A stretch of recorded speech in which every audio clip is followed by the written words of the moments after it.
uko niko abarokore benshi batunze Imana, nicyo gituma mutunga ibitekerezo bitumva Imana. Kubera iki? Harimwo akantu wambabariye nk'abana nawe yagera mu rugo akaguhaga amanshuti z'umusaraba. Ibyo ukora bitubwira uwo uriwe, kandi noneho ibyo ukora ni ishusho y'ibyo utekereza. Ni ukuri pe, yumvaga Imana ariko ntiyayumviraga. Ibyo Imana iguha iyo utazi icyo ufite ntumenya n'icyo urinda. Imitekerereze yawe niyo ikubwira ngo urapfuye cyangwa urakize. Uyu mwanya yivange n'imitekerereze ya Kristo. Ijwi ry'umukanguzi. Yesu ashimwe cyane inshuti z'umusaraba, nimugire amahoro ya Kristo Yesu. Narababwiye ngo iyo tubabwiye ngo Yesu ashimwe, mukumva uwo tuvuga niwe buzima bwanyu, mukumva uwo tuvuga afite imbaraga nyinshi mu mibereho yanyu, afite uruhare mu kuburiho, ukumva koko hari impamvu yo gushimwa, ujye uvuga ngo amen. Imana ishimwe kandi Imana ishimwe. Uyu munsi dufite ibyiringiro byinshi. Reka mbanze mbahe ku buhamya gato. Nkiza kuri social media, nkiza kuri YouTube kubwiriza, narabwirizaga nkabifata nkaho ndi kubwiriza abantu bashobora kundeba cyangwa ntibandebe. Ariko uyu munsi iyo nicaye kuri social media mba numva ndi kumwe namwe. Ego, mba numva muhari muri benshi turi kuganira ijambo ry'Imana, mba numva naseka mugaseka, nkumva mwababara tukababarana kugira ngo dufatane mu maboko, kuko niko ijambo ry'Imana ribivuga. Rero hari uburyo mujya mutwereka ko muhari, natwe tukumva ko muhari. Reka mbonereho nanabashimire abantu mutwandikira muri komenti. Narababwiye ngo komenti nizo zituma dukora ibiganiro. Murabizi ko dusigaye dukora ibiganiro tugasubiza abantu muri komenti. Nongere kwibutsa n'abantu batubaza kuri WhatsApp ibyo twigishije, mukumva tutabasubije mujye mwihangana mutegereze igisubizo mu kiganiro kindi gikurikira, kuko iyo tugusubije kuri WhatsApp unyurwa wenyine. Ariko iyo ubarije muri komenti tukagusubiza muri komenti, n'abandi bari babaye confused kuri rya jambo rya confusinze nawe baranyurwa, yego barahasubirizwa. Rero Imana ibaha umugisha. Nugira ikibazo ku nyigisho tuba twavuze ndabiseguraho. Hari igihe abantu batubaza ibiterekeranye n'ibyo twasomye kandi ukumva nabwo si ingenzi kubisubiza, ariko kubyo tuba twabwirije mujye mutubaza tubasubize, ntacyo bitwaye. Rero dushimiye abantu mutwandikira muri komenti. Reka ngutume, ubwo tubashimiye dufite ishimwe ku bwanyu, sibyo? Kandi ubu bambe hari umuntu wandika muri komenti akavuga ngo ndabakunda atarakora subscribe. Kora subscribe kugira ngo tujye dufatikanya kumva ijambo ry'Imana.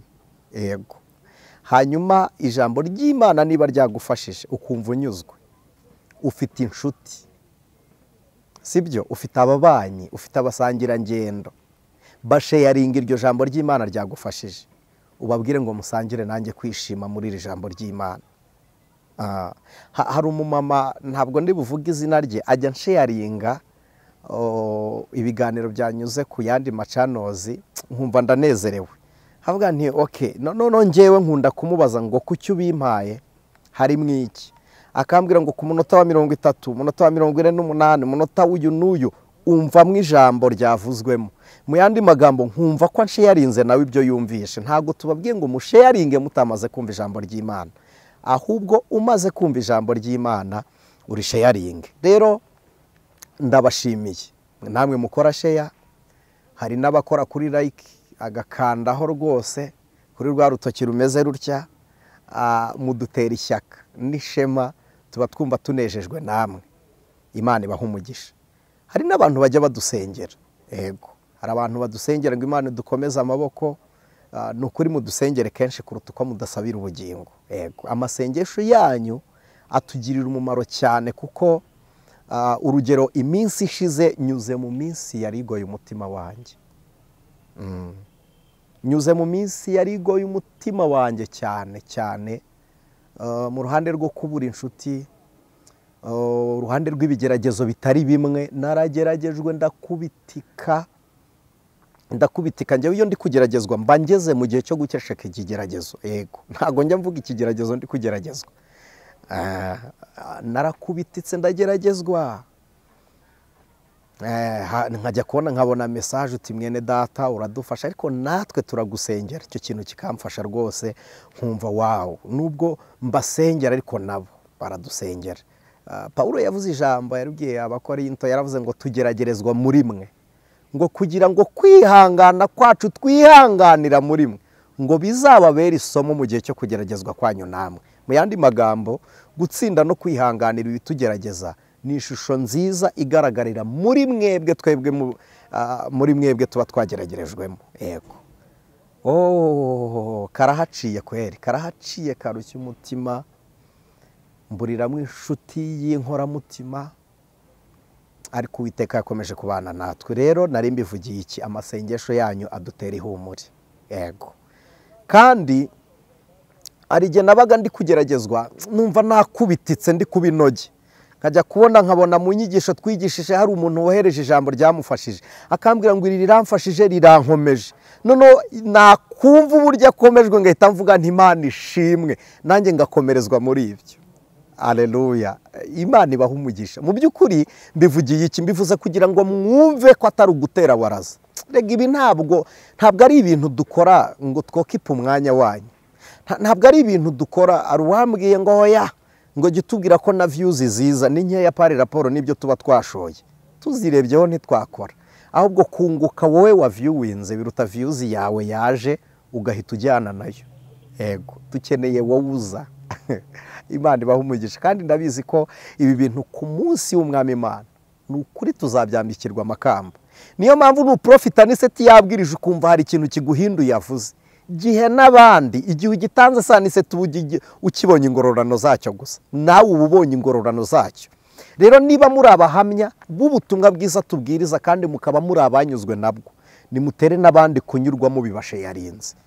Imana ibaha umugisha. Rero turabasuhuje, ni muba amahoro. Mbega ubugingo buracyarinzwe. N'abandi mwacogoye mbibukije ukuboko kw'Imana kuramira abera. Yo, ni mukomere.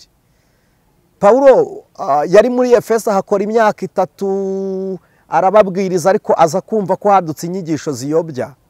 Aravuga ngo mwitwaye mute muri zo, nk'umubyeyi agira igishika, aravuga ngo izi nyigisho muri kuzitwaramo mute. Ndumva nanjye nakubaza ngo umeze gute mu bugingo, umeze gute, urumva umeze ute mu mubiri? None se aho nta makuba yaguteye aturutse mu mubiri ari gutuma ubugingo bucogora? Aho ongera ubwire bugingo asubiremo imbaraga, ntabwo ari uw'iwabo w'umubiri. Oya, ntabwo ari uw'iwabo w'umubiri. Oya, ntabwo ari uw'iwabo w'umubiri. Bugingo ni umutungo wimukanwa. Ni umutungo wimukanwa kuko uzasubira iwabo. Imana ishimwe. Munyemerere dufatikanye gusenga. Ndumva nahumiriza ugasenga, wavuga mena nanjye nkabona ko tuganira. Ariko noneho reka mfashe n'abandi bataramenya gusenga, kuko twabyaye n'abana benshi mu butumwa bwiza, haracyari batoya. Hari n'uwambajije ngo njye nsenga gute. Wowe senga. Hari uwambwiye ngo iyo ndi gusenga ngo amarira araza, yaririra imbere y'Uwiteka ko nayo ni isengesho. Ego, ngo ntabwo menye uko vuga ibyo biri kukuzamo ubibwira Imana, kandi Imana irumva. Imana ni data wa twese, ntabwo Imana ibyara bamwe ngo abandi ntibababayo. Wowe wese wizeye Kristo nk'umwami n'umukiza uri umwana w'Imana. Imana ibaha umugisha. Munyemerere rero dufatikanye gusenga, kandi ndakuraritse iki kiganiro, ndakuraritse kuruta uko nakuraritse mu bindi biganiro. Yego, uyu mwanya w'ijambo ry'Imana ndakuraritse kuruta uko ndaguhamagaye kumva ibindi biganiro.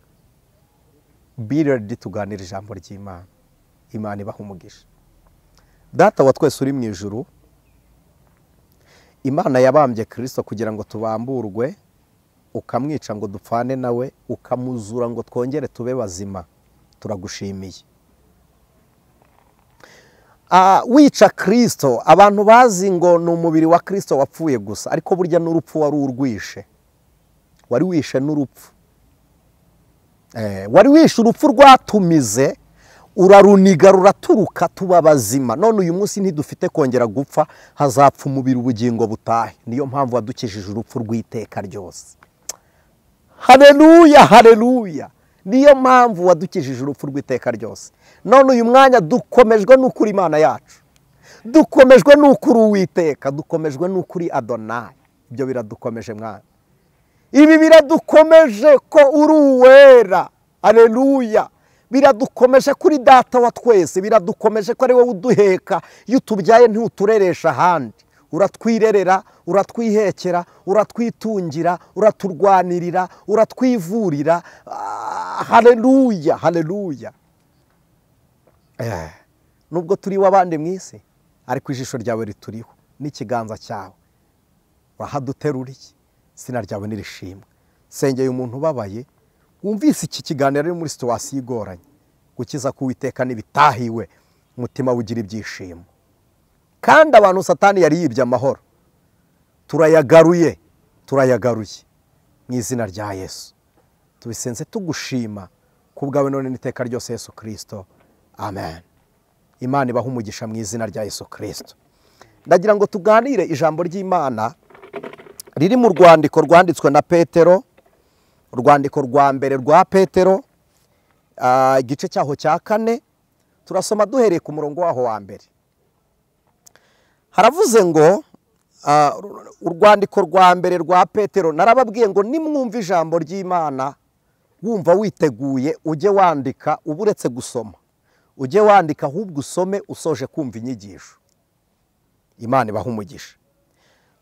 Ni urwandiko rwa mbere rwa Petero, igice cyaho cya 4, haravuze ngo umurongo waho wa mbere, nuko ubwo Kristo yababarijwe mu mubiri, mube ariko namwe mwambara uwo mutima we nk'intwaro, kuko ubabarizwa mu mubiri aba amaze kureka ibyaha. Nibutse ijambo rivuga ngo ni iby'ibyishimo rwose nimugubwa gitumo n'ibibagerageza bitari bimwe. Ngo kuko nimumara kwemerwa muzahabwa ikamba ry'ubugingo, ngo iryo data yasezeranije. Imana ishimwe.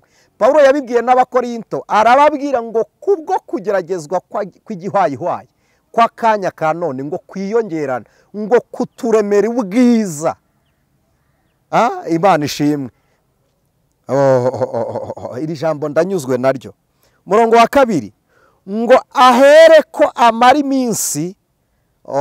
Ndasubiramo mu murongo wa mbere kugira ngo muze kubyumva.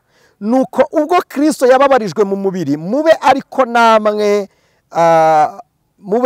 namwe mwambara uwo mutima we nk'intwaro, kuko ubabazwa mu mubiri aba amaze kureka ibyaha. Ngo ahere ko amare iminsi isigaye akiri mu mubiri, atakigengwa n'irari rya kamere y'abantu, ahubwo akora iby'Imana ishaka. Ngo ahere ko amara iminsi asigaje kubaho. Iminsi yawe uyimare nyine utakigengwa n'irari ry'umubiri. Umuntu wemeye kubabazwa n'umubiri aba amaze kunesha ibyaha. Niko Bibiliya ivuze. Mwakire neza iri jambo ry'Imana. Ndasoma umurongo wundi wa 3. Kuko igihe cyashize cyari gihagije gukora ibyo abapagani bakunda gukora, no kugira ingeso z'isoni nke n'izo kurarikira, no kunywa inzoga nyinshi, no kugira ibiganiro bibi, no gusinda, n'imigenzo izira cyane y'abasenga ibishushanyo. Basigaye batangazwa nuko muri ibyo mudafatanya nabo gushayisha no gukabya ubukubaganyi, ngo gushayisha no gukabya ubukubaganyi nkabo bakabasebya. 5, nyamara bazabibazwa n'uwateguye guca imanza z'abazima n'abapfuye. 6, kuko icyatumye abapfuye nabo babwirizwa ubutumwa bwiza ari ukugira ngo bacirwe urubanza mu mibiri mu buryo bw'abantu, ariko babeho mu buryo bw'abantu, ariko babeho mu mwuka mu buryo bw'Imana. Ntabwo ari ababwirijwe bapfuye, ahubwo ni abapfuye babwirijwe. Ubwo bapfuye mu mubiri, ariko bariho mu buryo bw'Imana kuko bapfuye barabwirijwe ubutumwa bwiza. Imana ibaha umugisha. 7, iherezo rya byose riri bugufi, nuko mugira ubwenge, mwirinde ibisindisha, mubone uko mugira umwete wo gusenga, ariko ikiruta byose mukundane urukundo rwinshi, kuko urukundo rutwikira ibyaha byinshi. Mwakire neza iri jambo ry'Imana. Uyu muntu wanditse aya magambo n'indi, insanganyamatsiko dufitemo yo ni iyihe? Byanditswe na Petero. Insanganyamatsiko dufite hano ndimo ndashaka kuganira ku bitekerezo byumvira Imana, kugira ibitekerezo byumvira Imana, kubaho mu mitekerereze yumvira Imana. Ndagira ngo nibutse umuntu udukurikiye, wowe uri kutureba, wowe uri kutwumva, ndagira ngo nkubwire ngo imirimo y'amaboko yawe yose ituruka mu bitekerezo. Ndagira ngo nkubwire ngo iby'umunwa wawe wavuze ni mu bitekerezo. Ndagira ngo nkubwire ngo amabara y'imyenda ukunda kwambara ituruka mu bitekerezo. Ndagira ngo nkubwire ngo urugero rw'imyenda wambara n'uburyo igufashemo bituruka mu bitekerezo. Rero ndagira ngo tuganire ku ijambo rivuga ngo ibitekerezo byumvira Imana, kubaho mu mitekerereze yumvira Imana. Haleluya. Uyu wabivuze rero ni Petero. Petero yari mu ntumwa za Kristo, yahamagawe ari umurobyi, yitwaga Simoni Petero. Simoni biravuga ngo ni uwumva, cyangwa icyo twita hearing, ni ukuvuga ngo ni imitekerereze iri hafi, ni umuntu wumva ari focus ku biri kuvugwa. Hakaba Petero. Petero ni amagambo abiri yitiranwa, hari Pedra na Pedro. Pedro nicyo twita stone mu cyongereza, ni ibuye. Hanyuma Pedras ni urutare. Iyo tuvuze ibuye ni akavungukira kava ku rutare, nicyo cyitwa ibuye, kuko murabizi ko amabuye matoya avunguka aturutse ku yandi. Petero yari umwigishwa wa Kristo, yabaye muri Efeso, ariko kandi Petero yari umwisirayeli wo mu bwoko bw'abazerote. Iwabo na Petero bakoraga imirimo ibiri, kuroba no gucura.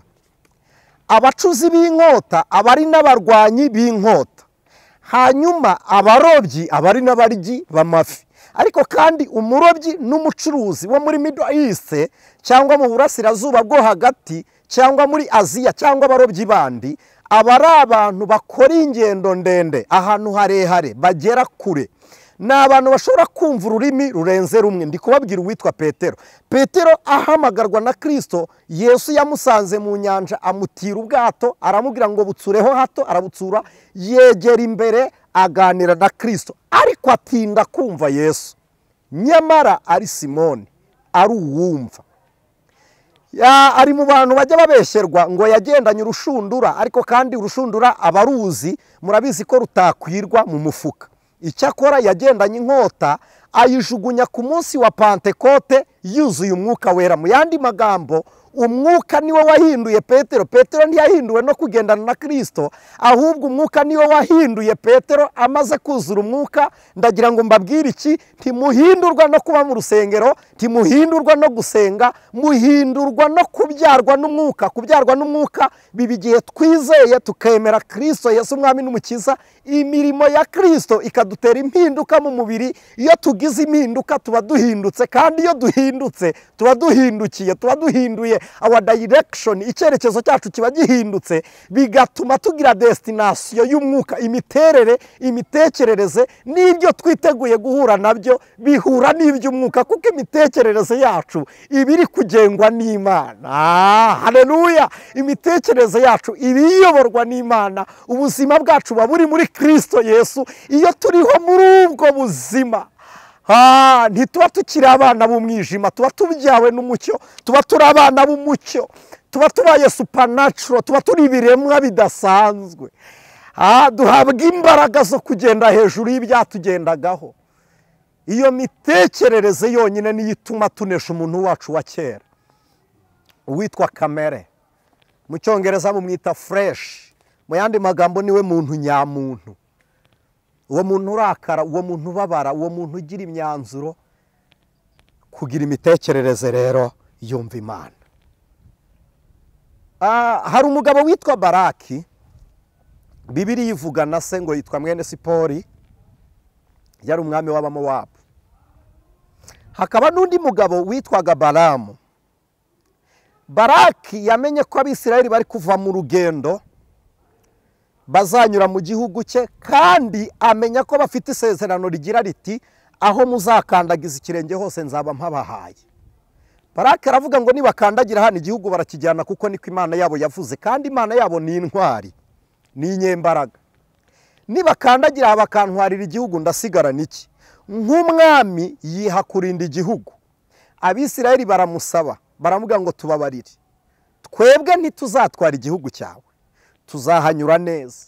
Ntiyabizera, arabarahiza, barahira ku Mana yabo, ntiyabemerera.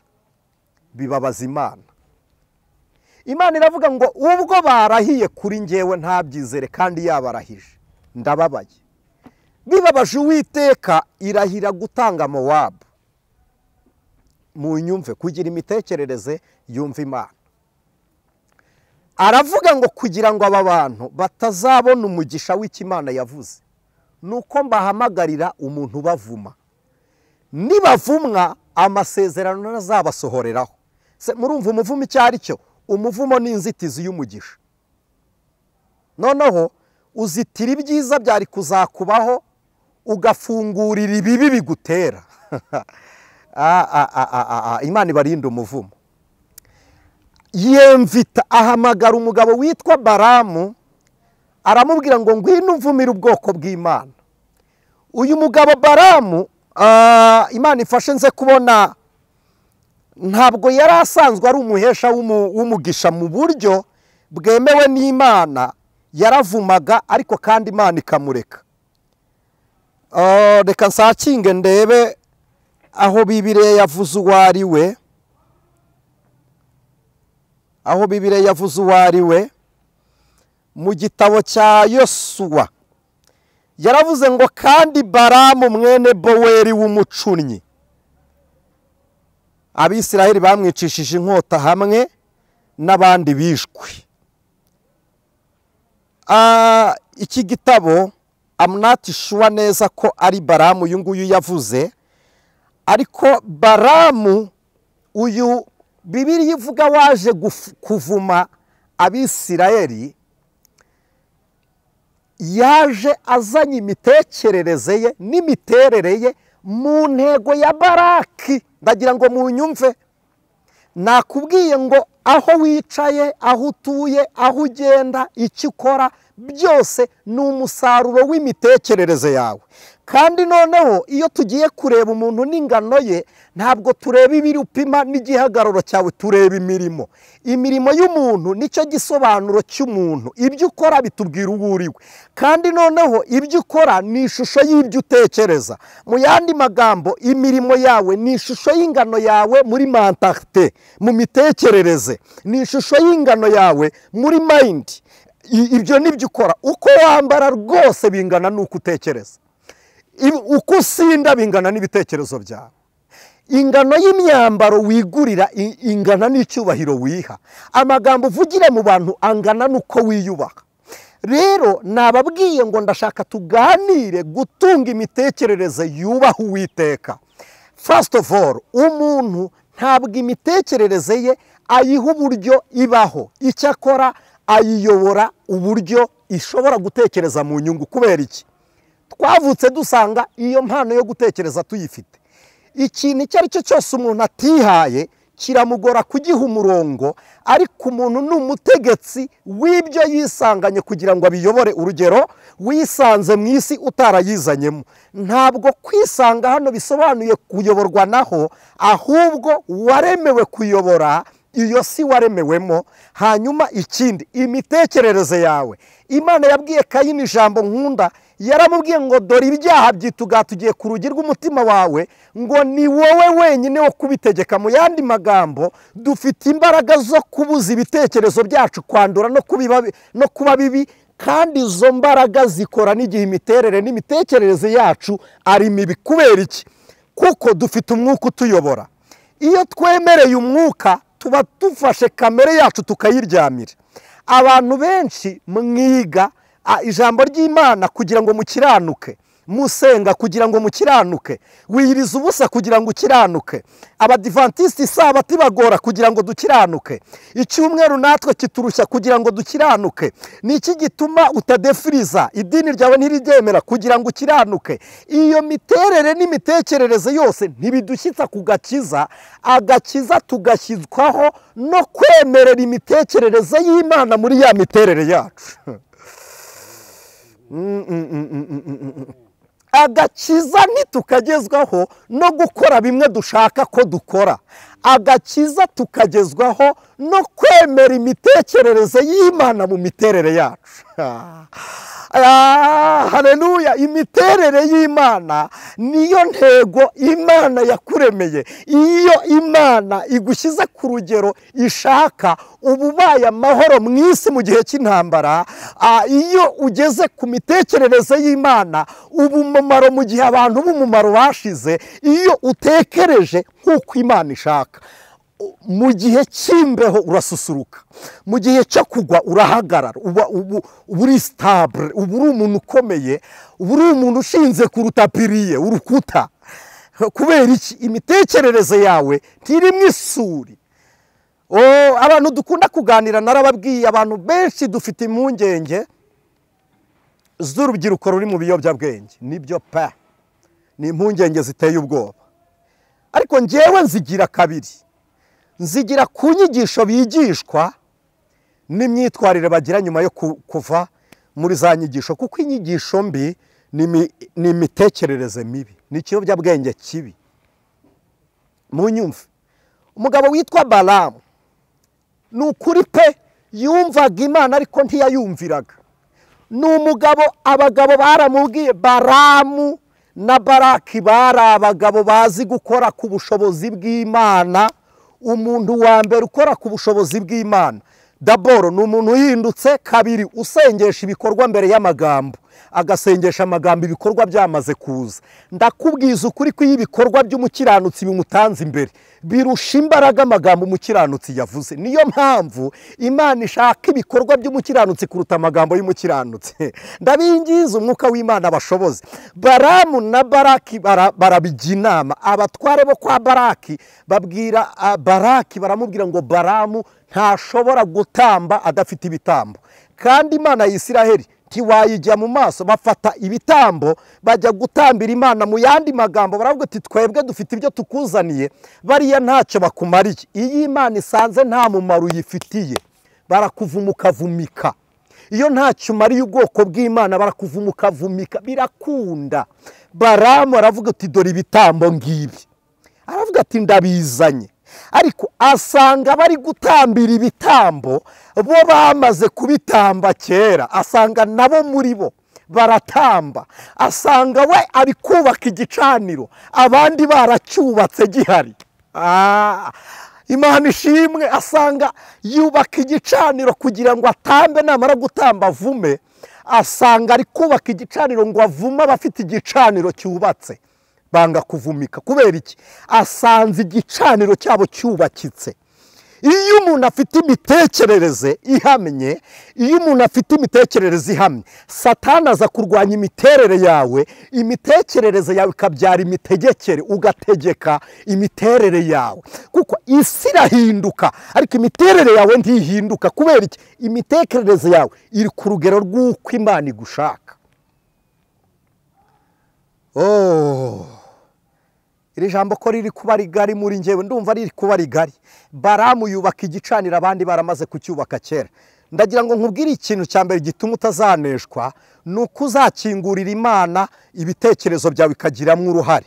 Bizatuma mu myanzuro yawe ukora nta guhubuka, kuko uzabikora ubwirijwe n'ubwenge bw'Imana buri muri wowe.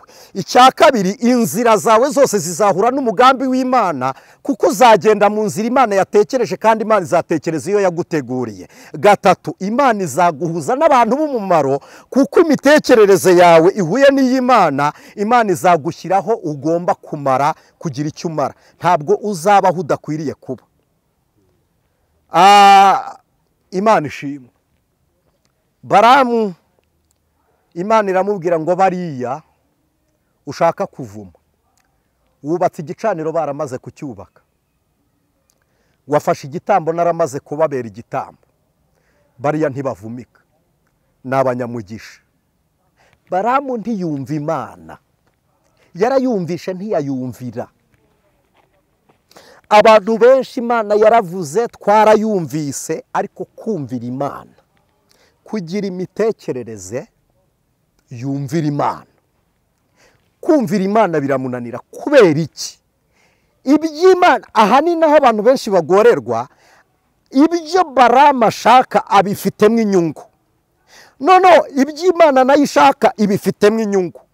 Icyagoye Baramu ni uko yashatse ngo inyungu z'Imana ziburizwemo, haboneka inyungu za Baramu mu Mana. Uko niko abarokore benshi batunze Imana, nicyo gituma mutunga ibitekerezo bitumva Imana. Kubera iki?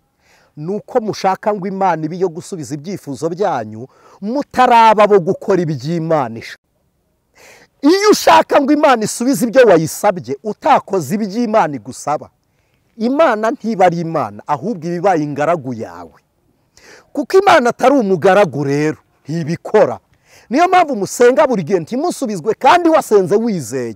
Wizeye ibyawe ko Imana ibikora, ariko ntiwizeye ngo uhinduke kuba uw'Imana ishaka kubawe. Icyo rero ni virusi yica imitekerereze yawe, ituma udatekereza ku rwego Imana igushakamo. Niyo mpamvu amasezerano y'Imana akugusha, kandi nta sezerano rigusha, ahubwo uje kuramirwa. Ubugushijwe na capacité intellectuelle, ubugushijwe nuko ubwenge butatunze urufatiro kuri ayo masezerano. Kandi isezerano ntirigusha. Mpamvu wagushijwe n'isezerano, warihagazeho ubura balance, warihagazeho udafashe kuri nyiraryo. Fata urufatiro, ntabwo isezerano ari rwo rufatiro. Urufatiro ni yadusezeranije. None abantu benshi muri ku Mana kuko yavuganye namwe, ntabwo muri ku Mana kuko yaducunguye, ntimuri ku Mana kuko muyizera. Imitekerereze ntihura. Kugira imitekerereze yumva Imana nuko mugomba kwemera kandi mukakira n'amakuba yo mu bumana, ayo nayo mukayakira. Mu minsi yashize hari mwene data umwe, Imana imuha umugisha, yahanze indirimbo itera imitekerereze y'abantu gukurashinga.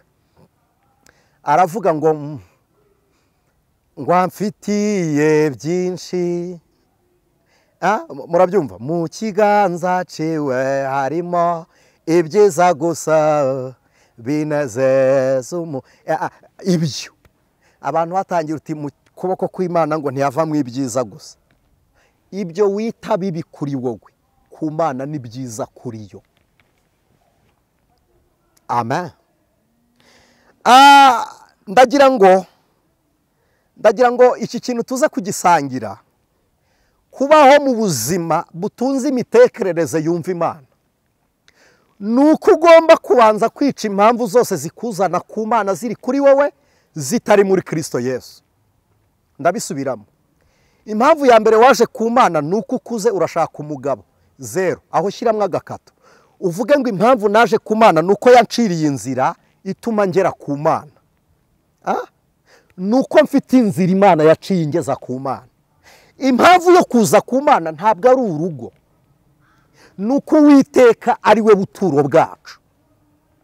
Impamvu yo kuza ku Mana si amafaranga.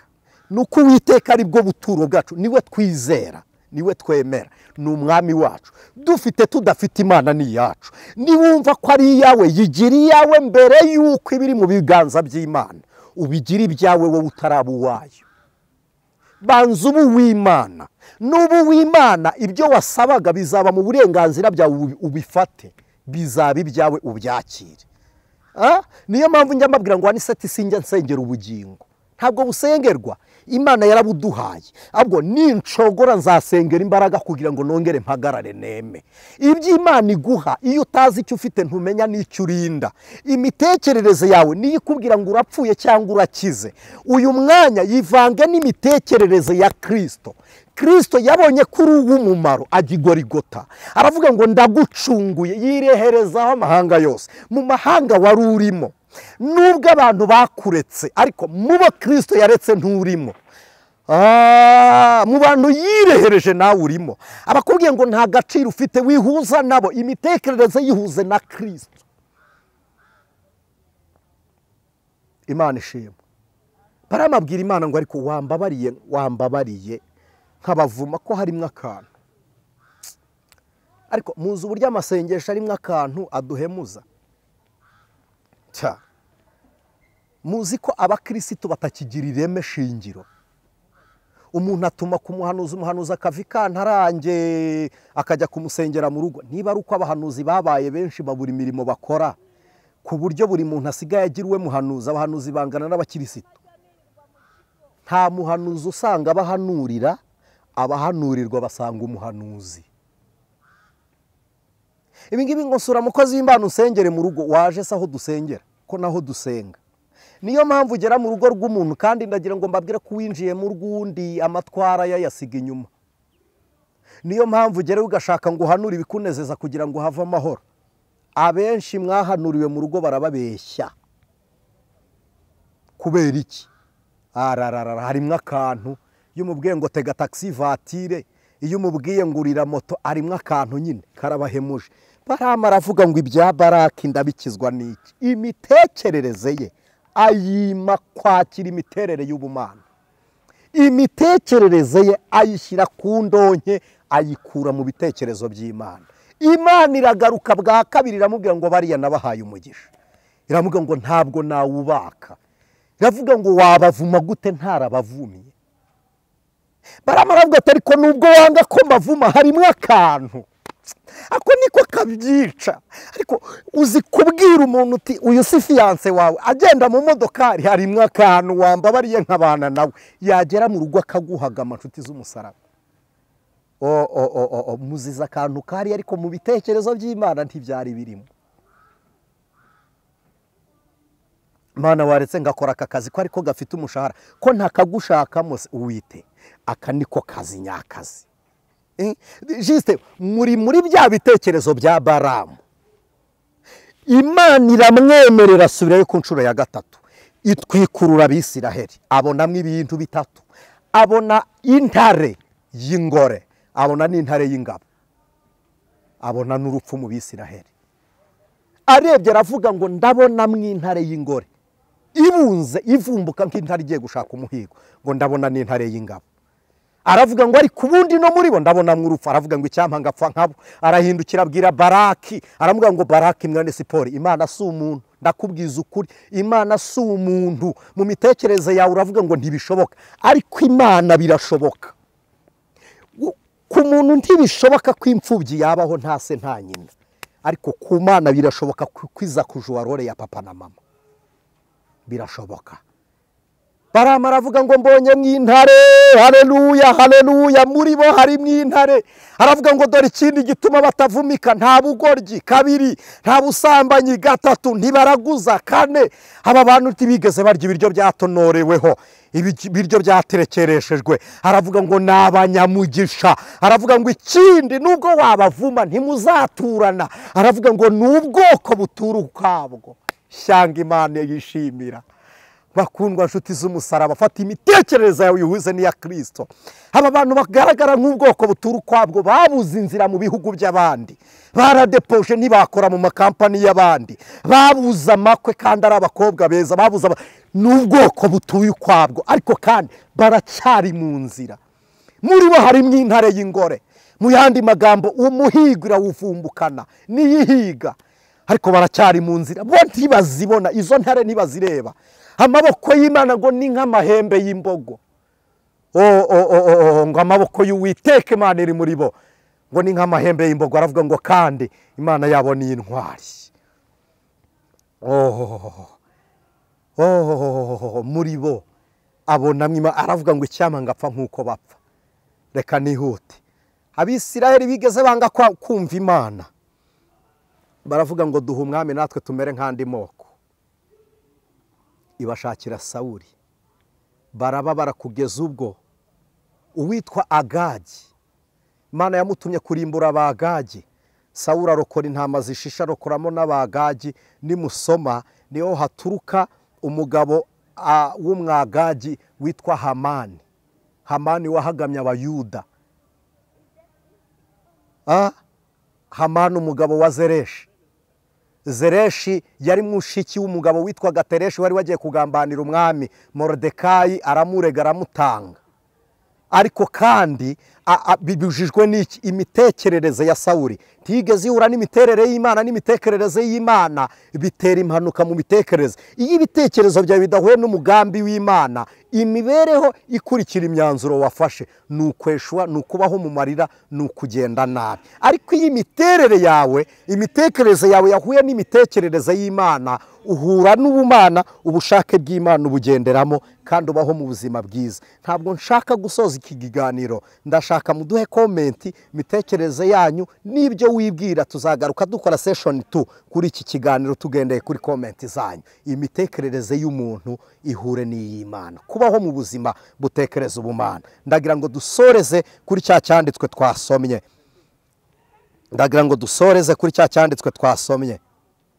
Imana ibaha umugisha. Kiboneka mu rwandiko rwa mbere rwa Petero. Ihangane mpagere nabikuye mu rwandiko rwa mbere rwa Petero igice cyaho cya 4.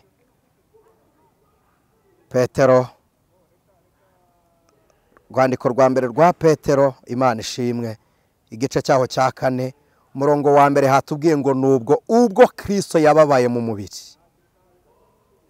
Ubwo yababarijwe mu mubiri, muba ariko namwe mwambara uwo mutima we nk'intwaro, kuko ubabarizwa mu mubiri aba amaze kureka ibyaha.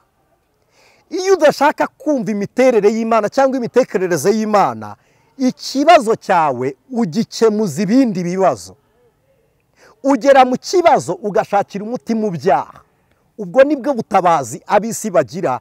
Niyo mpamvu bamwe na bamwe babwira ngo nimukizwe, bakavuga ngo abarokore ni inzahare. No, ntabwo ari uko twazahaye, ahubwo bo kandi baravuga ngo tugira ibibazo byinshi. Si uko nabo batabigira, ahubwo uburyo babivamo sibwo buryo tubivamo, n'uburyo babibamo sibwo buryo tubibamo. Twebwe twihanganira mu bibazo kubwo gutunga ubugingo bwa Kristo muri wa mubiri watewe n'ibibazo. Iyo twihanganiye ibibazo tuba dusangiye na Kristo kwa kubabara yababariwe muri wa mubiri, ariko ubugingo bwe bukavamo bukaba buzima. Mu yandi magambo, ishusho yo gutsinda ibyaha ihita igaragarira kuri twe. Niko Bibiliya ivuze ngo ubabarira mu mubiri aba amaze kunesha ibyaha.